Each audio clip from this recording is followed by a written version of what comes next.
سامعین کرام، یہ دنیا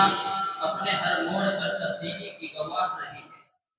کبھی تہذیبوں کے عروج نے تاریخ رقم کی تو کبھی زوال کے اندھیروں نے صفحے پلٹ دیے، مگر ان سب کے درمیان ایک حقیقت ہمیشہ نمایاں رہی ہے، وہ ہے نوجوان۔ نوجوان جو قوموں کے لیے امید کی کرن ہے، جو خواب دیکھنے والے بھی ہیں اور خوابوں کو حقیقت میں تبدیل کرنے والے بھی ہیں۔ کا جذبہ اگر درست سمت میں بہہ جائے تو پہاڑوں کے سینے چیر سکتے ہیں، اور اگر راہ راست سے بھٹک جائے تو تاریخ کے صفحات پر سوال یا نشان بن جاتے ہیں۔ تو آئیے اس اہم موضوع کی گہرائی پر مزید روشنی ڈالنے کے لیے میں دعوت دوں گا عزیزم زید بن جابر سلمہ متعلم درجہ حفظ کہ وہ تشریف لائے اور اپنی تقریر پیش کریں۔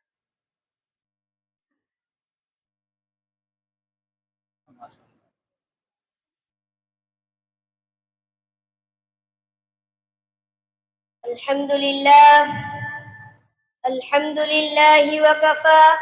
وسلام على عباده الذين اصطفى أما بعد فأعوذ بالله من الشيطان الرجيم بسم الله الرحمن الرحيم إنهم فتية آمنوا بربهم وزدناهم هدى وربطنا على قلوبهم إذ قاموا صدق الله العظيم۔ جناب صدر، سامعین کرام، آج کی اس مبارک اور بابرکت مجلس میں چاہتا ہوں کہ کچھ اپنے نوجوان ساتھیوں کے خون کو گرماؤں،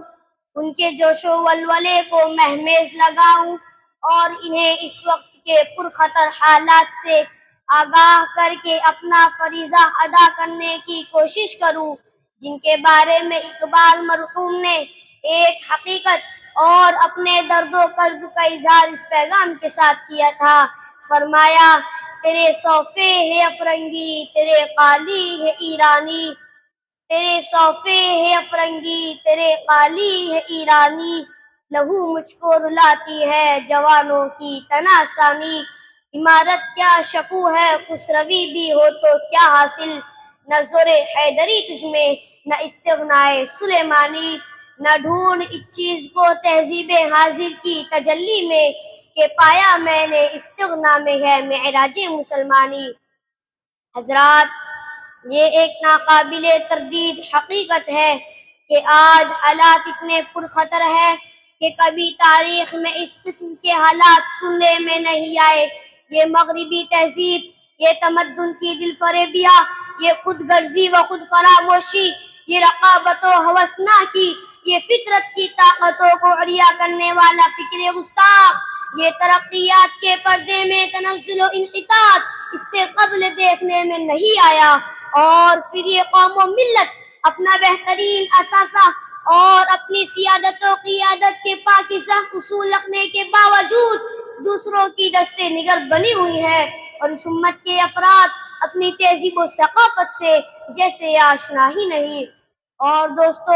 خاص طور پر امت مسلمہ کا وہ نوجوان جو ستاروں پر کمنڈے ڈال دیا کرتا تھا، جو پہاڑوں کو زیر کر لیا کرتا تھا، جس کے آگے بڑی بڑی طاقتوں کی جبیں خم ہو جایا کرتی تھی، جو دریاؤں سمندروں میں اپنا راستہ تلاش کر لیتا تھا، جن کے عزم سفر سے چٹانیں چور ہو جایا کرتی تھی، جن میں مریم کسی عفت، سلیمان جیسی دانائی اور ایوب جیسا صبر تھا، جو صرف اور صرف خدا کے سامنے جھک سکتا تھا۔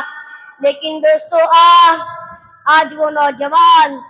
جو بے باکی و شجاعت، عفت و عصمت اور عزم و حوصلہ سے عبارت تھا،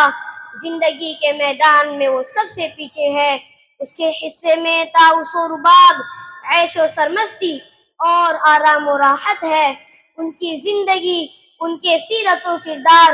اور ان کے ذہن و دماغ میں کوئی انقلابی تصویر ابھر کر نہیں آتی ہے، جبکہ یہ ایک حقیقت ہے کہ نوجوان انقلاب کا پیش خیمہ ہوتے ہیں۔ مستقبل کی تعمیر میں ان کے افکار و عزائم کو بڑا دخل ہوتا ہے۔ ان کی تعمیر قوم و ملت کی تعمیر اور ان کی تخریب قوم و ملت کی تخریب ہوا کرتی ہے۔ اگر یہ ٹھوس عزائم، سرفروشانہ جذبہ اور با مقصد زندگی کے لیے کھڑا ہو جائے تو دنیا میں ایک مرتبہ پھر امن و آشتی اور مساوات و رواداری کا درس دہرایا جا سکتا ہے۔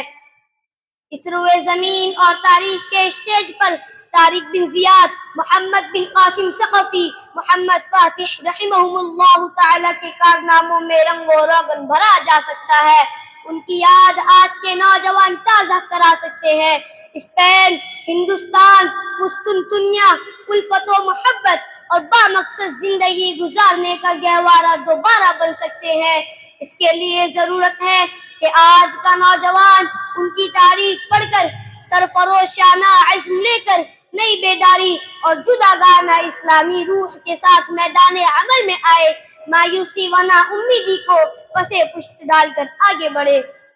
حضرات، حقیقت بھی یہی ہے کہ جب جوانوں میں عقابی روح بیدار ہوتی ہے اور چیتے کا جگر اور شاہین کا تجسس ہوتا ہے تو وہ اپنا نشیمن تلاش کرتا ہے۔ ہر چیز سے نبرد آزما ہونا